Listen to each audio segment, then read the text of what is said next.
সাবেক মন্ত্রী ও আওয়ামী লীগ নেতৃত্বাধীন ১৪ দলীয় মহাজোটের সমন্বয়ক ও মুখপাত্র আমির হোসেন আমো, তার স্ত্রী সাইদা হক ও মেয়ে সুমাইয়া হোসেনের নামে থাকা ৪৪টি ব্যাংক হিসাব অবরুদ্ধের আদেশ দিয়েছেন আদালত। এসব হিসাবে ১৮,৩৯,৯২,৫৭৪ টাকা জমা আছে। রবিবার ঢাকা মহানগর দায়রা জজ মোহাম্মদ জাকির হোসেন গালিবের আদালত দুদকের আবেদনের পরিপ্রেক্ষিতে এ আদেশ দেন। অবরুদ্ধ হওয়া হিসাবগুলোর মধ্যে আমুর নামে ১৫টি, তার স্ত্রী সাইদা হকের নামে ১৩টি ও মেয়ে সুমাইয়া হোসেনের নামে ১৫টি ব্যাংক হিসাব রয়েছে।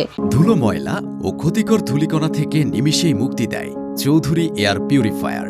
এর শক্তিশালী সাকশন ঘরের কোনায় কোনায় লুকিয়ে থাকা সকল ধুলা টেনে ফিল্টার করে এবং বের করে আনে নির্মল ও স্বাস্থ্যকর হাওয়া।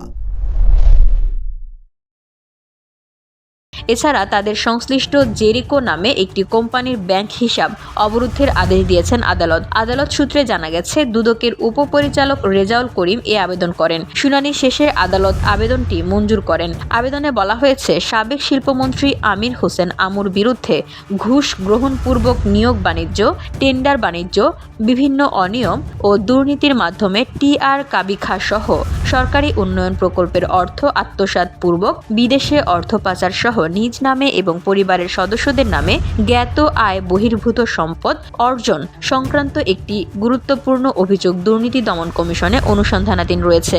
বর্তমানে অভিযোগের অনুসন্ধান শেষ পর্যায়ে রয়েছে। গোপন সূত্রে জানা যায়, অভিযোগ আমির হোসেন আমু ও তার স্ত্রী সাইদা হক, মেয়ে সুমাইয়া হোসেন পলাতক অবস্থায় তাদের ব্যাংক হিসাব থেকে টাকা উত্তোলন এবং স্থানান্তর করার পরিকল্পনা করছেন। অভিযোগ সংশ্লিষ্ট আমির হোসেন আমু ও তার স্ত্রী সাইদা হক, মেয়ে সুমাইয়া হোসেন তাদের নিজ নিজ নামে অর্জিত জ্ঞাত আয় বহির্ভূত অস্থাবর সম্পদ যাতে উত্তোলন স্থানান্তর করতে না পারেন, সেজন্য তাদের অস্থাবর সম্পদ অবরুদ্ধ করা প্রয়োজন। এর আগে গত ৬ নভেম্বর রাজধানীর ধানমন্ডি এলাকা থেকে তাকে গ্রেফতার করা হয়। এরপর থেকে তিনি কারাগারে আটক রয়েছে। VOD Bangla news desk.